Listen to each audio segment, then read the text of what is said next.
नमस्कार, आप देख रहे हैं देवभूमि लाइव और मैं हूं आपके साथ सरिता तिवारी। करते हैं खबरों की शुरुआत। पूरे विश्व के साथ साथ कोरोना काल ने हमारे देश में भी जमकर तबाही मचाई है। स्कूल, कॉलेज, दफ्तर हर चीज बंद करवा दी है और ऐसे में कोरोना की आंच भगवान के दरबार चारधाम यात्रा पर लगी और उससे भी कई बार स्थगित किया गया। लेकिन जैसे जैसे वक्त गुजरा हालात सुधरे।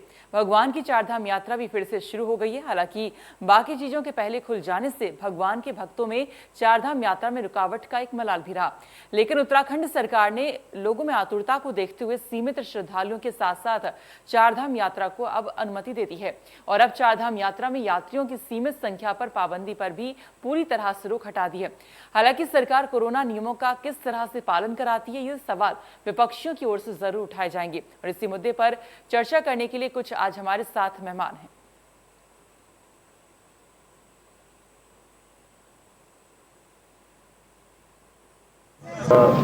वैक्सीनेशन का सर्टिफिकेट है वो अभी भी जरूरी है और उसका पूरा ध्यान रखेंगे। और उसमें आप लोगों ने देखा होगा कि महामारी के साथ या जान माल के साथ हम किसी भी प्रकार से कोई भी जो है ढिलाई नहीं बरतेंगे। और जो थर्ड वेव की बात है, थर्ड वेव के लिए सरकार ने सभी जगह जो है पूरी व्यवस्थाएं की हुई है।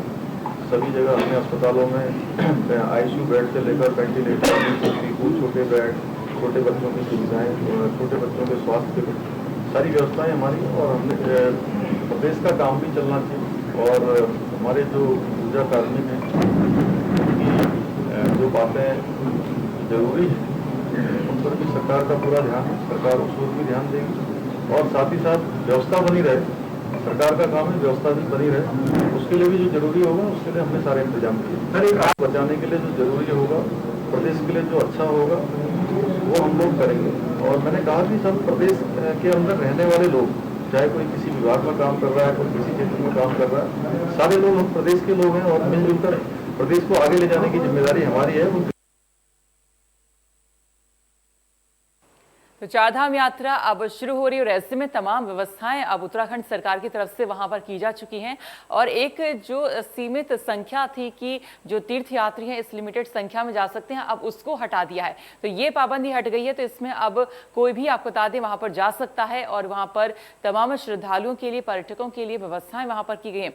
और आपको बता दें कल ही अभी पुष्कर सिंह धामी ने निर्देश अधिकारियों को दिए थे, जिलाधिकारियों को, कि यात्रियों को किसी भी तरह की कोई दिक्कत नहीं होनी चाहिए और अगर उन्हें दिक्कत होती है तो इसका मतलब है कि मुझे दिक्कत हो रही, उनके सेवक होने के नाते। तो यहां पर तमाम व्यवस्थाओं के साथ चारधाम यात्रा की शुरुआत की जा रही है। हालांकि बताया जा रहा है कि तमाम व्यवस्थाएं हालांकि की जाएंगी और कोरोना के नियमों का स्पेशली यहां पर खासतौर पर जो कह सकते हैं पालन करवाया जाएगा। तो किस तरह से अब ये कोरोना के नियमों का पालन होगा, क्योंकि बड़ी एक तादाद में कह सकते हैं जो यहां पर श्रद्धालु हैं वो चारधाम यात्रा के लिए पहुंचते हैं।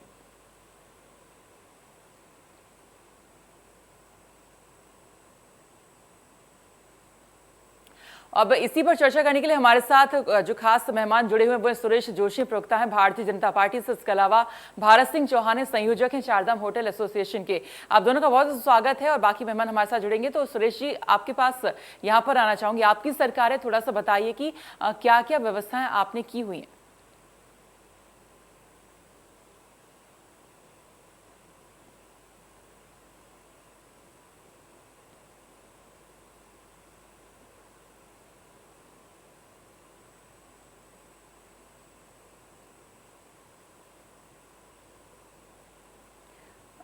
सुरेश जी, आपकी आवाज हम तक नहीं पहुंच रही है।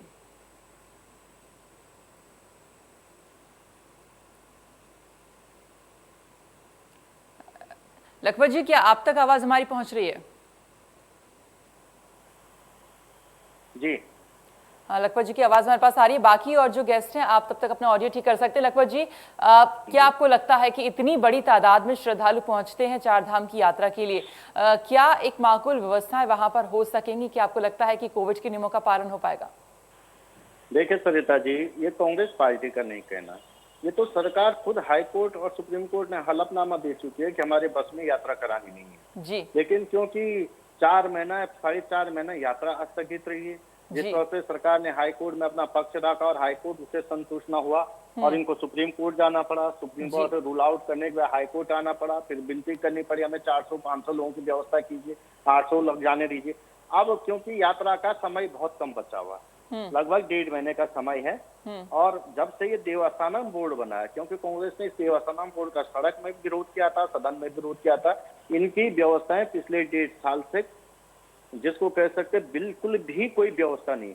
आज से पहले जो सनातन धर्म के अनुयायी हैं, जो सनातन धर्म में आस्था रखते हैं और बहुत दूर दूर से, देश विदेश से लोग आते थे, उनके लिए जो व्यवस्थाएं होती थी वो इससे विकट परिस्थितियां पहले भी रही, चाहे 2013 के आपदा हो, चाहे उसके बाद भी कई प्रकार की यहाँ पे, क्योंकि केवल और केवल यहाँ पे प्राकृतिक आपदाएं बहुत ज्यादा रहती हैं, उसके बावजूद भी लोग बड़ी संख्या में आते हैं और लोग बड़े संतुष्ट होके जाते हैं भगवान बद्री केदार के दर्शन करके, यमुनोत्री गंगोत्री के दर्शन करके, और अपने परिवार और सबके लिए सुख समृद्धि मांगते हुए बड़ी बड़ी मैं उत्साह से, और लोग पूरे परिवार के साथ जो पर्यटन के साथ साथ देवस्थानम पर्यटन का जो हमारा बहुआयामी जो उत्तराखंड है उसके लिए आते थे। लेकिन इस समय व्यवस्थाएं बहुत अच्छी नहीं है, मैं ये नहीं कह सकता हूँ, लेकिन जिस तरह से आपने देखो 2 दिन पहले भी वहां पे लोग झगड़ते हुए, रोते हुए, बुलाते हुए, सरकार की व्यवस्था बहुत अच्छी नहीं रही।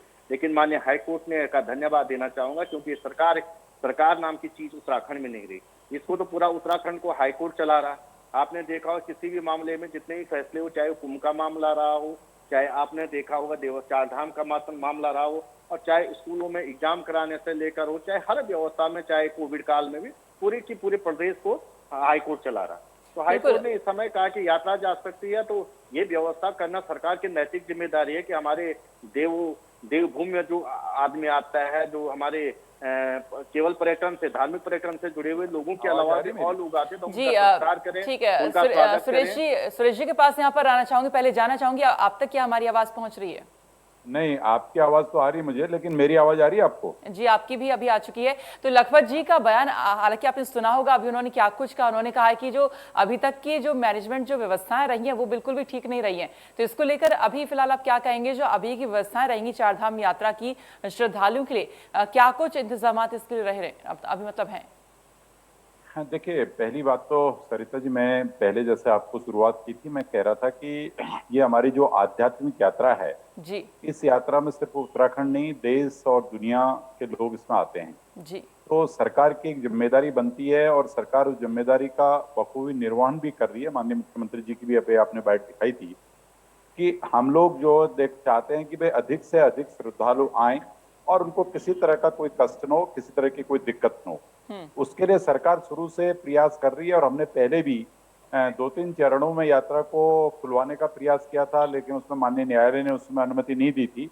लेकिन उसके बाद अब हमने जब यात्रा को अभी प्रारंभ किया है, और प्रारंभ करने के बाद जिस तरह से देश और विदेश से लोगों की संख्या बढ़ रही है, उसको लेकर के भी हमने माननीय न्यायालय के अंदर फिर गुहार लगाई।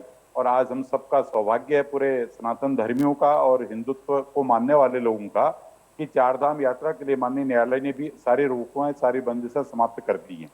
साथ ही साथ देखिए, जहां तक सरकार का प्रश्न है, बीच में निश्चित तौर पर देखिए कुछ दिक्कतें आई थी, जिस तरह से बहुत बड़ी आपदा उत्तराखंड में, हिमाचल में, जम्मू कश्मीर में, पूरे हिमालयी राज्यों में आई थी। उससे भी हम लोग बहुत जल्दी निपट गए हैं। आज की डेट में मैं ये कह सकता हूँ कि तमाम सड़कें हमारी अच्छी तरह से खुल चुकी हैं, स्वास्थ्य व्यवस्थाएं हमने दुरुस्त वहां पर को कराई हैं, और लॉ एंड ऑर्डर की दृष्टि से भी वहां पर को कोई दिक्कत नहीं है।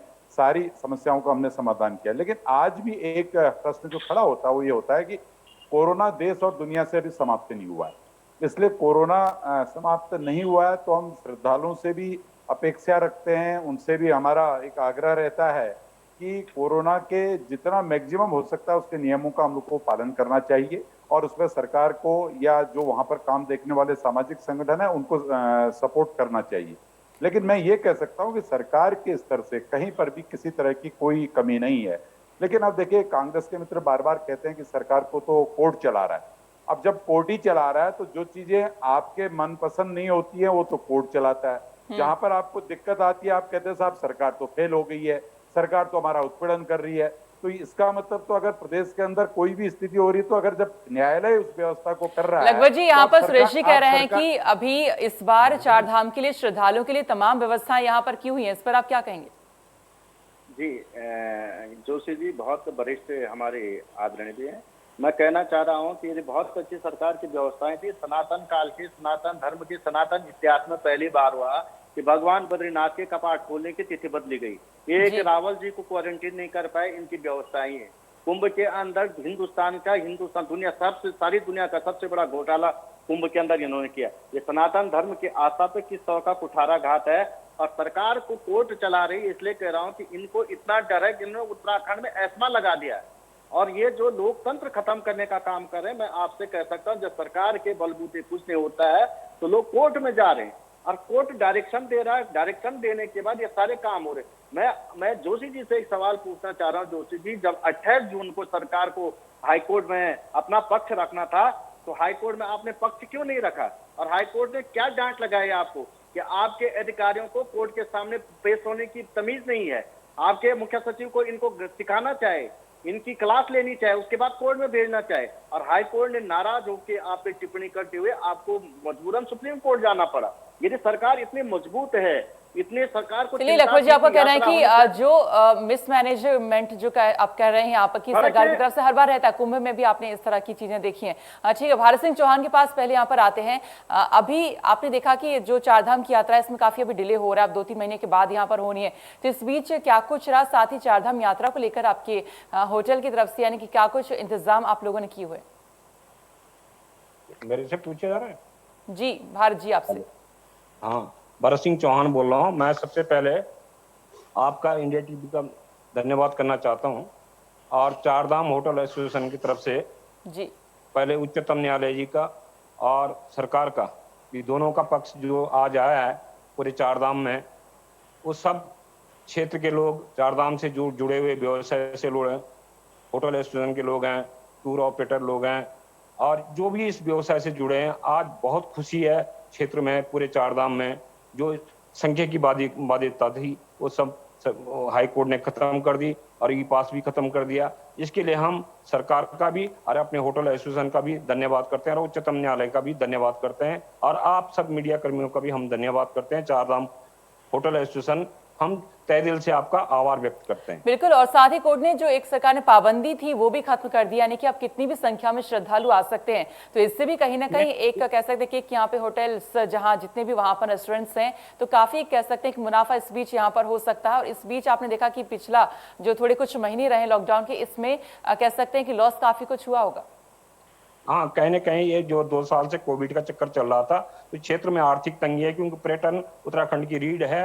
अब इसका मैसेज जो देश के प्रदेश में जाएगा वो अच्छा जाएगा, क्योंकि पहले 2 साल में बहुत दिक्कतें हुई। अभी भी जो सरकार की तरफ से थोड़ा बहुत खामियां थी, चलो ठीक है, कोर्ट ने वो सही कर दिया, सरकार ने भी भरपूर प्रयास किया। मैं सभी का आभारी हूँ कि अब मैसेज जाएगा पूरे क्षेत्र में, यहाँ पर टूरिस्ट आएगा, यात्री आएंगे, हम लोग उनके तहे दिल के स्वागत कर रहे हैं, अभिनंदन करेंगे, क्योंकि हमारे तो यात्री भगवान है, और वो भगवान हमको रोजी रोटी देते हैं। चारधाम हमारा उन्हीं की वजह से चल रहा है। हम 2 साल से मतलब बुक की कगार पे थे, आज हमारी उम्मीद जगी है। हमारे चारधाम की यात्रा, खुशी की लहर मतलब सब जगह, मतलब सबके यानी कि आप तमाम जो एसोसिएशन है, आप सभी लोग बहुत खुश हैं। सुरेश जी, आपके पास यहाँ पर आना चाहूंगी। लखपत बुटेला जो अभी कह रहे थे कि कुंभ जो मेला हुआ था उसमें मिसमैनेजमेंट काफी देखने को मिल रहा है, तो इस बार क्या गारंटी है कि अच्छे से व्यवस्थाएं, यानी कि बहुत ही इंतजाम ठीक से हो पाएंगे और ठीक से ये चारधाम यात्रा इस बार हो सकेगी? सरिता जी, देखिए, पहली बात तो देखिए कि 100-125 साल के अंदर जी इतनी बड़ी महामारी, और एक ऐसी महामारी की जो अदृश्य महामारी थी, वो इस देश और दुनिया में आई जिसकी किसी ने कल्पना नहीं की थी। तो उसके बावजूद भी, चाहे वो चारधाम यात्रा हो, चाहे कुंभ हो, ये एक ऐसे आयोजन थे कि जो एक तरह से हमारे एक समूह से, एक बहुत बड़ी भीड़ भाड़ से ये रिलेटेड थे। और कोरोना जो है कि वो ये था कि भाई आप डिस्टेंस बना के चलो, लेकिन उसके बाद भी हम लोगों ने, हमारी सरकार ने, केंद्र सरकार ने इन सारी व्यवस्थाओं को दुरुस्त करते हुए उस कोरोना जैसी महामारी से हम लोगों ने निपटने का प्रयास किया। और जहां तक देखिए सनातन धर्म, हिंदू धर्म की बात है, निश्चित तौर पर देखिए ये वही सरकार थी, चाहे वो केंद्र की हो चाहे प्रदेश की हो, हमने हर स्तर पर, चाहे अगर माननीय उच्च न्यायालय ने कहीं पर हमको दिशा निर्देश दिए, हमें लगा कि भाई उच्च न्यायालय के से नहीं हो, हमको न्याय मिल रहा है, तो हम उच्चतम न्यायालय में गए। यानी जो संवैधानिक पीठ थी, संवैधानिक पीठों का पालन करते हुए सरकार ने कोई ऐसी कोर कसर नहीं छोड़ी कि इस प्रदेश के अंदर या देश के अंदर या दुनिया के अंदर जो हिंदुत्व को मानने वाले, जो सनातन धर्म को मानने वाले, जो हमारे इस उनसे जुड़े हुए जो लोग हैं, उनके साथ अन्याय न हो, इसके लिए सरकार ने भरसक प्रयास किया। और आज मैं ये कह सकता हूं कि सरकार के प्रयास के कारण जो भी माननीय न्यायालय ने जो चीजें हमसे मांगी थी, वो सारी चीजें हमने न्यायालय को समर्पित की और उसके बाद ही जो है कि न्यायालय में कि उस पर संतुष्ट हुआ कि उन्होंने कहा भाई उत्तराखंड की सरकार, उत्तराखंड की ब्यूरोक्रेसी और उत्तराखंड के लोग जो है कि अब चारधाम यात्रा हमारी जो है कि सुरक्षित है। उसके कारण आज जो सरकार की, मतलब मैं एक तरह से कह सकता हूं कि जो कर्तव्य निष्ठता सरकार की थी, उस कर्तव्य निष्ठता को प्रकट करते हुए सरकार ने सारे जो है कि सबूत कोर्ट के सामने जो भी उन्होंने नॉर्म्स मांगे थे हमने दिए और उसके आधार पर आज जो है कि हमको यहाँ पर कोई सारा रिलीफ मिला हुआ है। निश्चित तौर पर देखिए कि हमारे जो पर्यटन से जुड़े व्यवसायी हैं, जो अन्य क्षेत्रों में काम करने वाले हैं, उन पर आज खुशी का माहौल है। एक बात सरिता जी मैं और बतलाना चाहता हूं कि सरकार कितनी चिंतित थी इन यात्राओं को लेकर। हमने 200 करोड़ रुपए का एक पैकेज दिया और उस 200 करोड़ के पैकेज से जितने टैक्सी चलाने वाले थे, पर्यटन से जुड़े व्यवसायी थे, चाहे वो चमोली के हों, चाहे वो रुद्रप्रयाग के हों, सबको 6-6 हजार रुपए प्रति माह अभी दे रहे हैं। और 200 करोड़ रुपए अगर कम पड़ेगा तो माननीय मुख्यमंत्री जी ने उसमें आगे भी बोला है कि हम उसमें और पैसे की व्यवस्था कराएंगे। तो इससे बहुत स्पष्टता होती है कि भाई सरकार जो है पर्यटन को लेकर के, आध्यात्म को लेकर के, सनातन धर्म को लेकर के, हमारे जो पवित्र तीर्थ स्थल हैं, चाहे केदारनाथ जी हैं, चाहे बद्रीनाथ जी हैं, यमुनोत्री, गंगोत्री हैं, इन सबको लेकर के हमने कितने प्रतिबद्ध हैं, कितने संकल्पित हैं और हम इस देश की, इस प्रदेश की भावनाओं को कितनी अच्छी तरह से समझते हैं, ये सरकार ने करके ठीक है सुरेश जी, लखपत जी के पास यहाँ पर आऊंगे। लखपत जी, सुरेश जी कह रहे हैं कि पहले जब कुंभ हो रहा था तो एक कोविड महामारी बहुत एकदम से आ गई थी, जो कि अदृश्य एक बीमारी थी, इस वजह से जो व्यवस्थाएं तो उस तरह से नहीं हो पाई। लेकिन इस बार वो कह रहे हैं कि व्यवस्थाएं जो है बिल्कुल उसके लिए प्रतिबद्ध हैं, सारे इंतजाम किए हुए हैं। क्या आपको लगता है कि अभी भी कहीं ना कहीं वो कोविड है ही, तो क्या इस बार सुचारू रूप से तमाम व्यवस्थाएं कह सकते हैं इम्प्लीमेंट हो पाएंगी? सरिता जी, अगर व्यवस्थाएं नहीं थी तो 20 जून की जो कैबिनेट की मीटिंग हुई थी, उन्होंने क्यों कहा कि हम 11 तारीख से यात्रा शुरू करेंगे और सुचारू रूप से और पूरे खुले उससे यात्रा खोलेंगे? वो तो हाई कोर्ट में जब 28 तारीख को इन्हें सरकार को यही एफिडेविट, यही कागज देनी थी, हमारी व्यवस्थाएं हैं, वहाँ पे सैनिटाइजर की व्यवस्था है, डिस्टेंस की व्यवस्था है और हमारे वहाँ पे हॉस्पिटल से लेकर डॉक्टर की व्यवस्था है, तो ये दे देते तो 11 जुलाई से यात्रा शुरू हो जाती। किसने मना किया? कांग्रेस ने तो मना नहीं किया कि आप वहाँ पे जो 117 पेजों का जो दस्तावेज है उसको आप केवल और केवल झूठ के पुलिंदे को बना को दे दे, जिसके मामले में यात्रा 4 महीने रुक गई, पहली बार। दूसरी बात, मेरी शुभकामनाएं हैं कि सरकार अगर बहुत अच्छा सनातन धर्म के प्रति आस्था रखती तो अच्छे यात्रा करे, कुंभ की तरफ भद न पिटाए। पूरे देश विदेश में, हिंदुस्तान के अंदर और इस दुनिया के अंदर जो उत्तराखंड की जो छवि थी उसको धूमिल करने का जो सरकार ने काम किया, वो कलंक दोबारा न ले। ये जो 1-1.5 महीना उसमें सरकार अपनी जिम्मेदारी समझे, व्यवस्था करे और मैं समझता हूं कि इसके लिए हम सरकार को हर प्रकार से सहयोग करने को तैयार हो, लेकिन केवल राजनीति न करे। जिस तरह से इस सरकार ने पिछले 1.5 महीनों में, 4 महीनों में 3 मुख्यमंत्री बदल के पूरा का पूरा बजट केवल प्रचार प्रसार में लगा दिया। आपको जान के ताज्जुब होगा, धामी सरकार ने 200 करोड़ का बजट केवल प्रचार प्रसार के लिए, इससे पहले 150 करोड़ तीरथ सरकार ने किया, 350 करोड़ का प्रचार प्रसार के त्रिवेंद्र सरकार ने किया। ये जो प्रचार प्रसार कर रहे हैं, कोविड की जो दवाइयों पे एक मुख्यमंत्री फोटो लगा, दूसरा मुख्यमंत्री उसको बदलने पे लगा हुआ, तो जो ये प्रदेश में खेल चल रहा है केवल और केवल प्रचार प्रसार का चल रहा है। इसके अलावा मुझे उत्तराखंड में सरकार नाम की चीज नहीं, उत्तराखंड के लोग बहुत जल्दी सरकार से मुक्ति चाहते हैं। टॉपिक यहाँ पर ये है कि इस बार ये कह रहे हैं कि अभी जो है व्यवस्थाएं वो बहुत तंदुरुस्त यहाँ पर की हुई है। पिछली बार कोविड महामारी की वजह से, क्योंकि एकदम से अचानक से एक अदृश्य बीमारी हमारे देश में आन पड़ी थी, उसकी वजह से वो कुंभ में इस तरह की दिक्कतें जरूर देखी गई हैं। तो इस बार क्या आपको लगता है कि जो व्यवस्थाएं की गई हैं वो सुचारू रूप से इंप्लीमेंट हो पाएंगी कि नहीं हो पाएंगी? एक विपक्ष के तौर पर आपका क्या नजरिया है?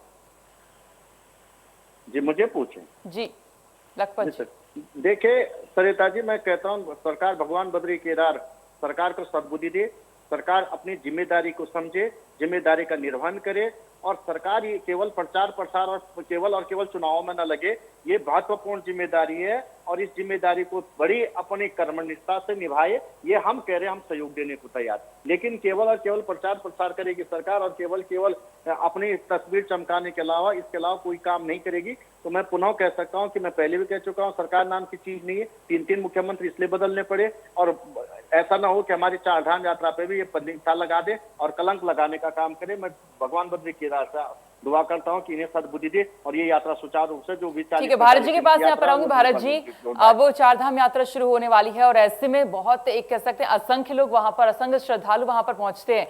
तो ऐसे में आपके एसोसिएशन की बात करें तो होटल से किस तरह से यहाँ पर तैयार हैं? हम लोग पूरी तरह से तैयार हैं। चार धाम में जितने भी होटल हैं खाली पड़े हैं, 2 साल से बिल्कुल रेस्ट कर रहे हैं सब लोग, कर्मचारी भी और मालिक भी। इस समय हम पूरी तरह से तैयार हैं, जितने भी यात्री आएंगे हम पूरे संभालेंगे, उसके लिए कोई होटल एसोसिएशन यानी कि असंख्य संख्या में जो श्रद्धालु आ सकते हैं, किसी तरह की कोई दिक्कत नहीं होगी, आप लोगों ने व्यवस्था पूरी की है। कोई दिक्कत नहीं हुई, आज भी आते थे, इससे पहले भी आते थे, तो अभी भी जो यात्री आएंगे तो बिल्कुल हम रहेंगे, क्योंकि अगस्त सितंबर में कितने यात्री आएंगे, जितने भी आएंगे उसके लिए हमारे पास भरपूर व्यवस्था है। जी सुरेश जी, आपके पास आऊंगी।